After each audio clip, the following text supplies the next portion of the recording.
Hello everybody, welcome back to another episode of Air Conflict Pacific Carriers. We're moving on to the next chapter of the Enterprise versus Japan series. I think we're about this is the fourth battle? Probably the fourth battle. But anyways, we're gonna continue on, and yeah. Happy New Year everybody. If I can press continue. We're almost driven the Japanese from the Eastern Solomons, and they are preparing to evacuate. We cannot ignore this opportunity to further their fleet damage to their fleet. But they aren't helpless, and they are quite capable of inflicting damage to us. If we can survive this, we may get a chance at dry dock and get the E back to our old self. In the meantime, I expect the best from every man. Let's stay alive and see the end of this day and more. So it looks like this is like 1943. So we're gonna. The Battle of Rennel Island. What is this? It's a miracle that the Enterprise has survived the Solomon Islands campaign. We've taken Talugi, pacified Santa Cruz, and secured Guadalcanal. It's Enterprise versus Japan. And by some miracle, the Enterprise appears to be winning. The only way the enemy can salvage this campaign is to destroy the Enterprise. We must survive at all costs. At all costs. We're engaging the enemy at Rennel Island. The Japanese are evacuating the Solomons, and we're bringing transports in, so there's plenty of targets on both sides. The USS Chicago is also present, and we're tasked with defending her as a priority. We expect her to be the primary target of the enemy. Oh, so this is where the USS Chicago sank. And I love how they call it Tulagi. Tulagi. It's not, they don't even say it's Tulagi, it's not Tulugi. Jeez. Alright. Yeah, I like the rockets. Go rockets on this thing. There we go. DBF Avengers. Yep, I like that setup. Let's go there. And let's get going. This is gonna be fun. We need to locate the Chicago. Fighters, find her for me. Yay. We get to play more of the Corsair. So I think we're done with the Wildcat now. I see something over there. Join in formation, everybody.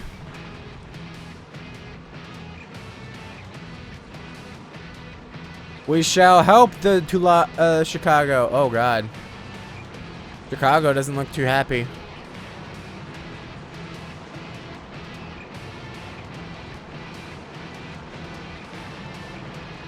Uh-oh. That doesn't look good. There she is. Her safety is paramount. Patrol the Chicago.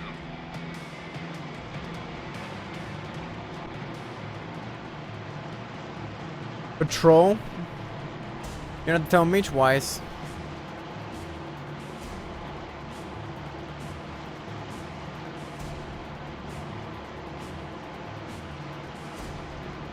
Provide combat air patrol for the USS Chicago. Woo! Woo. Look at our planes, they're just dancing. Let's go. Woo! Let's take it to the skies. Woo!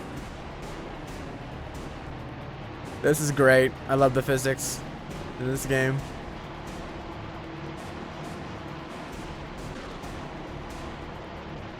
It's kind of cute how they're all like in formation.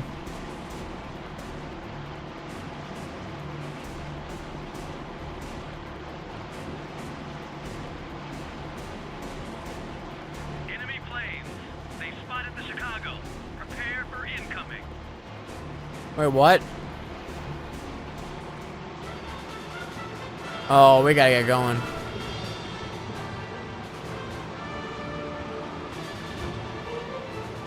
Use rockets.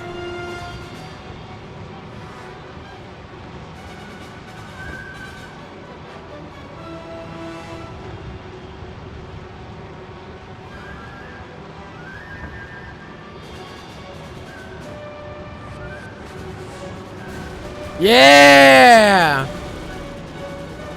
Now we woke him up.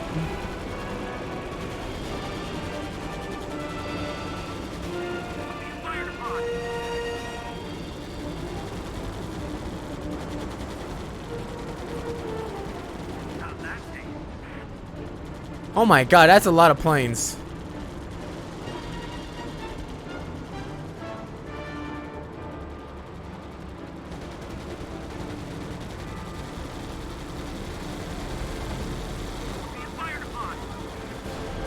Holy cow!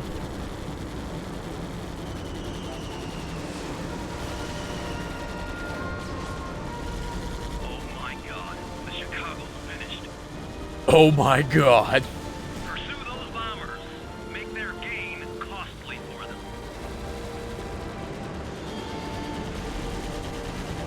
No, not the Chicago, damn you. You guys will pay for that.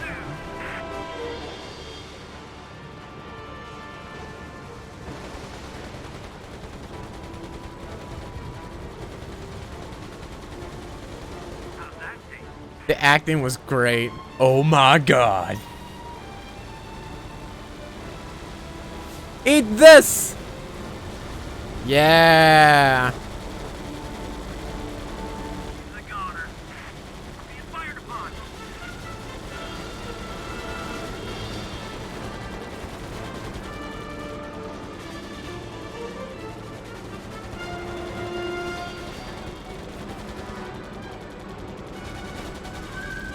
Enemy fire.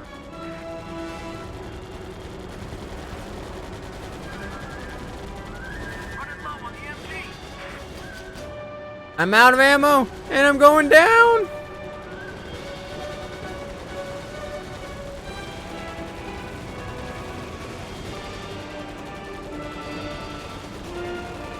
Got one.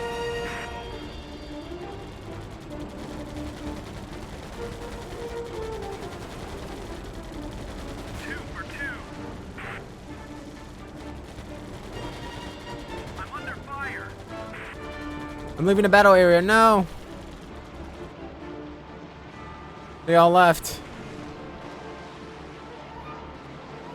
The Chicago is lost, but we got the bombers that sank her. Not much consolation. We've incoming. We have airborne enemy forces approaching the Enterprise in large numbers. Oh no. Damn it. We committed too many planes to the Chicago. The Enterprise is practically defenseless. There's nothing we can do. We can always fight. We'll take what planes we can get. If the fighters are all launched, we'll take torpedo bombers and do what we can with them. Charlie Squadron's armed with rockets. Everyone who can fly, find the plane and follow me. Oh, we get to follow the air group commander. Woo! What a heroic, like, turnabout right here. Jeez. Like, now this got real for, like, this entire, like, campaign just got real for me now. Woo!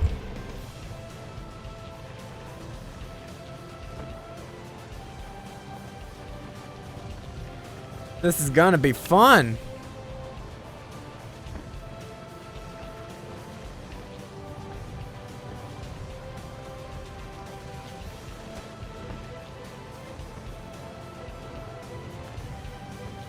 Oh man, the air group commander.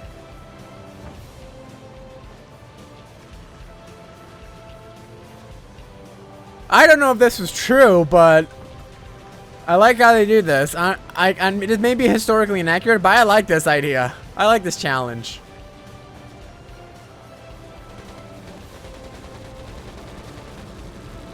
And take the rockets! Woo!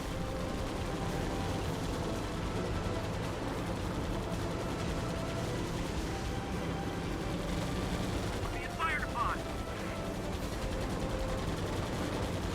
We have twin. The goners. We have back gunners, rear gunners too, so we can be even more useful.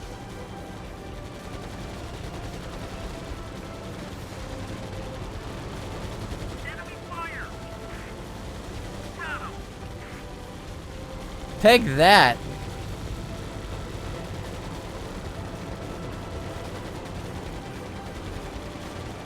Don't be running. You made a mistake coming here. Got him.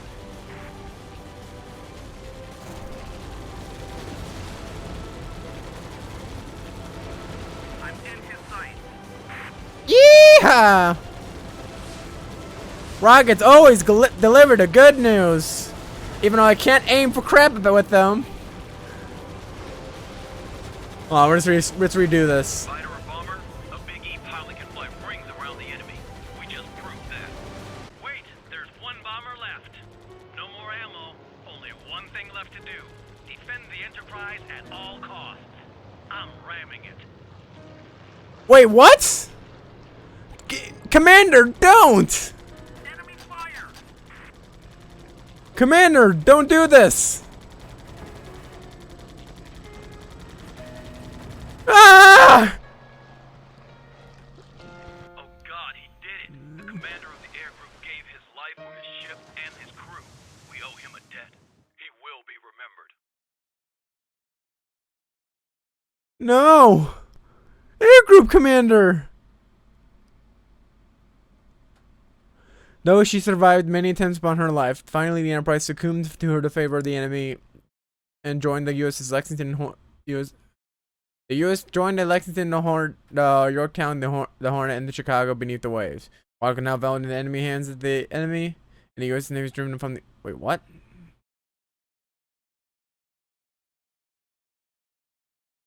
Wait, what?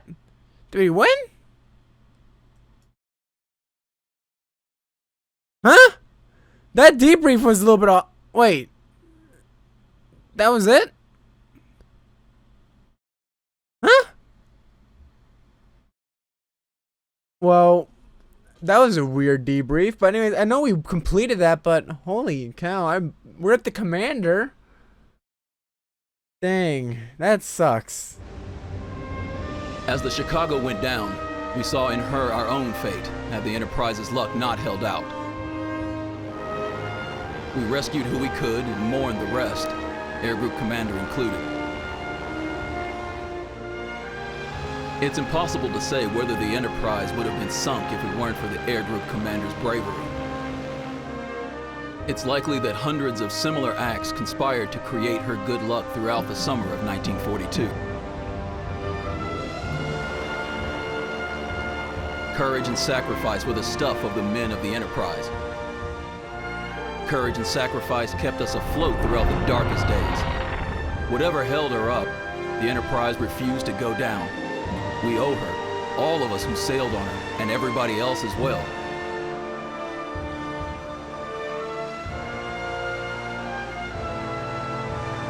God bless you, Enterprise.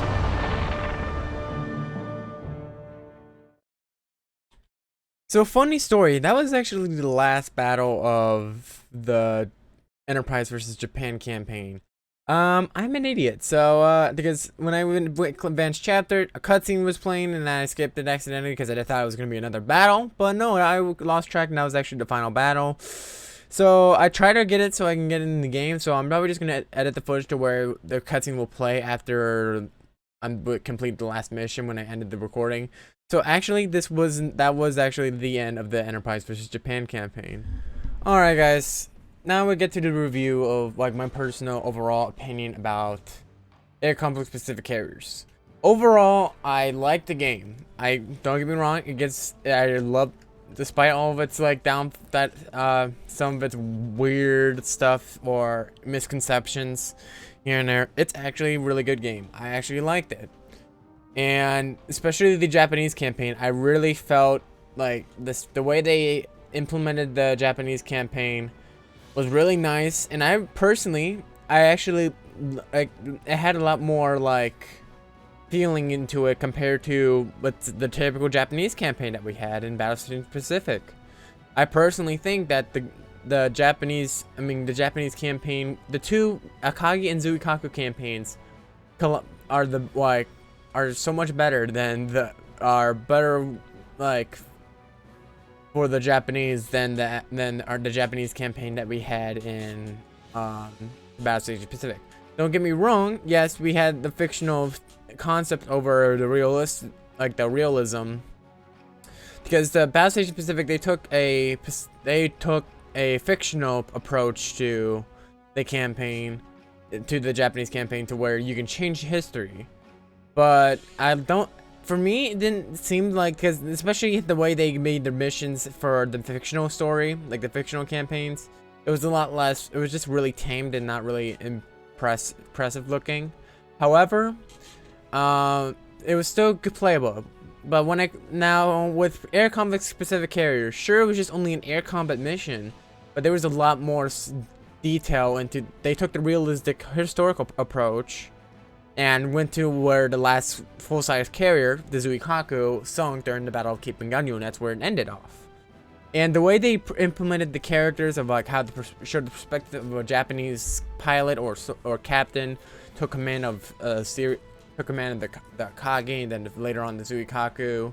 It really shows how the Japanese were desperate as the war progresses.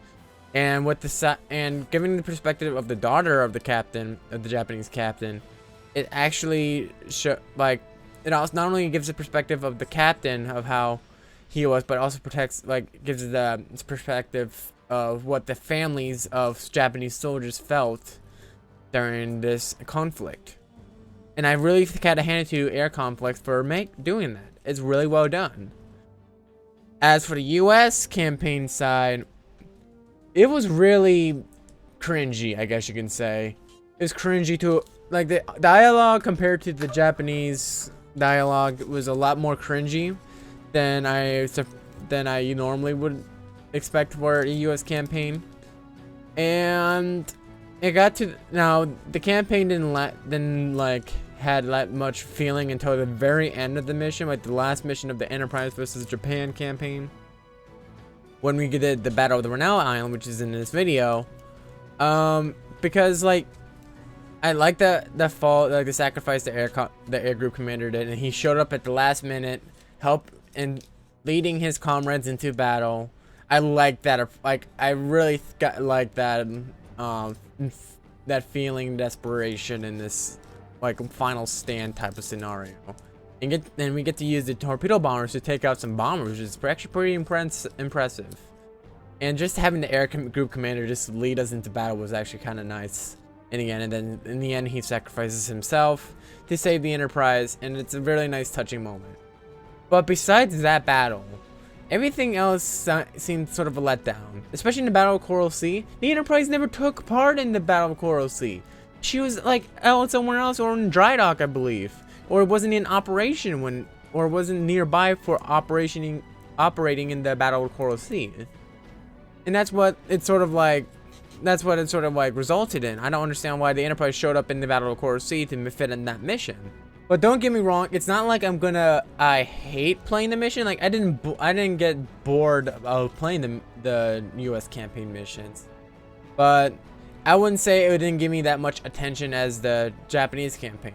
Because I'll tell you this. With the Japanese campaign, I was hooked onto them. Like, I was hooked onto the campaign. I kept recording and playing the campaign and as much as I can until I reached the end. But when it came through the US campaign, I took different breaks here and there because it didn't grab as much as attention as I thought it would be compared to the Japanese campaign. I can give you that. In my opinion, I love the Japanese campaign in the game, and don't get me wrong, the US campaign was nice, but it wasn't as good as the Japanese campaigns. And I wouldn't say the US campaign from Air Conflict was better than the Battle Station Pacific that we had in the US campaign.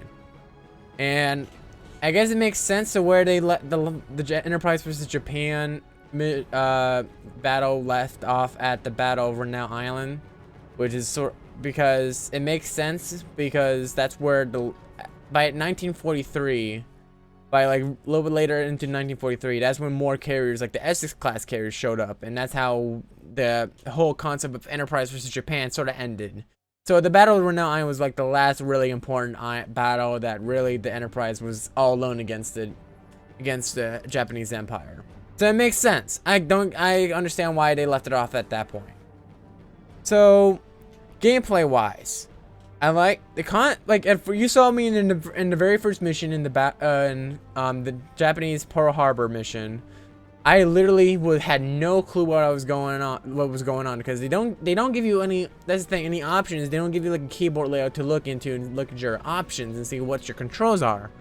So I literally had to go up and look at the manual of this game, because there was actually a manual for this game to understand what controls I need to do for the keyboard platform. And I know older games used to do this sort of way, where you had to read the manual in order to understand instead of the actual in-game tells you, because you were hopped straight into the mission. You didn't have any like tutorial missions or anything. Well, there was, don't get me wrong, there was a training session there, but like it was just really weird how they didn't give you like a specific tutorial. Like compared to Battle Station Pacific and Battle Station Midway, Battle Station Pacific and Midway were actually older game, but it's 3 years old. Like we're 3 years older than Air Conflicts. Air Conflicts came in 2012 here on the PC, while Battle Station Pacific came in 2009. And in 2009, they Edios, the company who made Battle Station Pacific, made the actual keyboard layout in the game, so you can actually see what your controls are, and you can actually customize them. Here in Air Conflict, you don't have any customization of what you want how do you want to control the aircraft. That was a huge problem with me in my gameplay, but yet I still managed to play well. If I would have been able to customize my settings to where, yes, I can like say like instead of the shift and control method that they have to accelerate and decelerate, I'll use W and S as like they did in Battle Station Pacific. But that was like the main letdown about that. Eventually, as you guys saw, I got a lot better when I was playing the game, and it was not that bad. I actually had a good fun time with it. The controls were actually nice and smooth, and it was fun in a way. And in terms of other stuff like cosmetics, graphics was actually pretty nice. Don't get me wrong, for 2012 it was a pretty okay for graphics wise. And that I do gotta say, there's some misconceptions that I didn't like, contradictions or bad points in the campaigns where it didn't make any sense. Like, for example, in the Japanese campaign, there was a mission where you had to sink a U.S. light carrier, but yet the light carrier was a Japanese Zuiho class carrier, which didn't make any sense whatsoever. And yet they have an Independence class to represent as a light carrier. I don't understand how they didn't do that. And then, as we look here, the Yorktown class carrier, the control tower is on the left side, but yet realistically, it's actually located on the right side. And that's how the Enterprise was made. They made the model completely wrong with that. I didn't understand. Now, that was the only two big models that I actually had any concern with. Like, sure, they didn't have that many models as like Battle Station Pacific, but the bad way they did it was kind of like they could have done a lot better. Like, seriously, come on. But it wasn't a huge game breaker. It just felt really cringy, or not, like it was just felt out of the ordinary. But anyways, overall, Air Conflict Pacific Carriers. I highly recommend playing the for a game as that I got for it, because I got this game plus Air Conflict Secret Wars and Air Conflict Vietnam for $3.99 on the Steam Summer Sale. So, and for the price I paid for it, I think it was well worth it. Like, don't get me wrong, I think it was I think I got like for $3.99 for 3 different games, and only one of them games I love Pacific Carriers. For that price point, I liked it. Now I don't know what the actual pricing is for this game by itself, but with only 5, like basically 4 campaigns where you can do a lot of other smaller missions, but only focus on 5 battles each. They're a lot smaller, in my opinion. They're a lot smaller than the Japanese and Pacific and US campaign gameplay. Like, the gameplay was a lot shorter than Battle Station Pacific, don't get me wrong. But for the price I paid for this, I think it was well worth it. I had a great time with this game, and I highly recommend for people to check this out when they got a chance, when it's on sale, or whatever full price it is. I don't know what the full price is this game, so my decision may differ. But anyway, guys, I hope you guys enjoyed the video of Air Conflict Pacific Carriers. Yeah. So leave comments below on what you guys think about this game, and maybe in the future we'll be doing the older game, which is Air Conflict Secret Wars, which takes on the European front of the game. So, anyways, I'll see you guys then, everybody. Bye bye.